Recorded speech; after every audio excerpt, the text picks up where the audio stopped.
चलिए आज का हमारा टॉपिक है ज़ीरोथ लॉ ऑफ थर्मोडायनामिक। तो ज़ीरोथ लॉ ऑफ थर्मोडायनामिक को समझने से पहले हमें समझना पड़ेगा कि थर्मल इक्विलिब्रियम क्या होता है। Thermal equilibrium, a system said to be in thermal equilibrium if the temperature of various part of the system is same.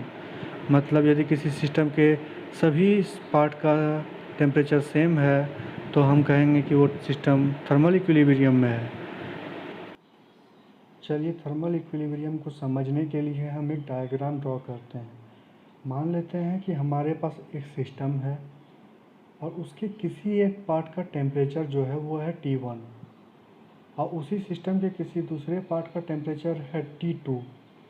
तो अगर वो सिस्टम थर्मल इक्विलिब्रियम में होगा तब T1 जो है T2 के बराबर होगा, यानी कि temperature of one part of the system will be equal to the temperature of the second part of the system. यही है थर्मल इक्विलिब्रियम।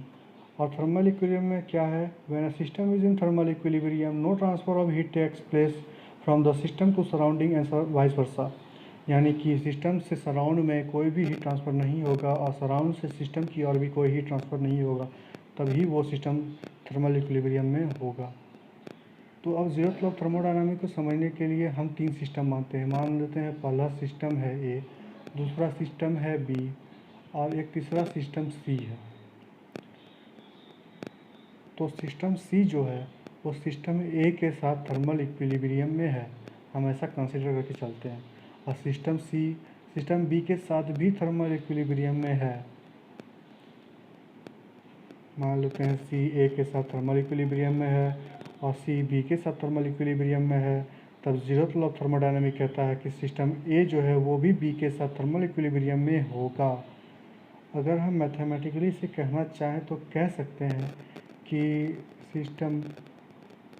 अगर सिस्टम सी जो है वो सिस्टम ए के साथ थर्मल इक्विलिब्रियम में है और सिस्टम सी सिस्टम बी के साथ भी थर्मल इक्विलिब्रियम में है, तो according to zeroth law of thermodynamic हम यह कह सकते हैं कि सिस्टम ए जो है वो सिस्टम बी के साथ थर्मल इक्विलिब्रियम में होगा। यही है ज़ीरोथ लॉ ऑफ थर्मोडायनामिक। अब इसे अगर इनवर्ट कहा जाए तो हम इसे कहते हैं कि the zeroth law of thermodynamic states that if two thermodynamic systems are each in thermal equilibrium with a third one, then they are in thermal equilibrium with each other। यही है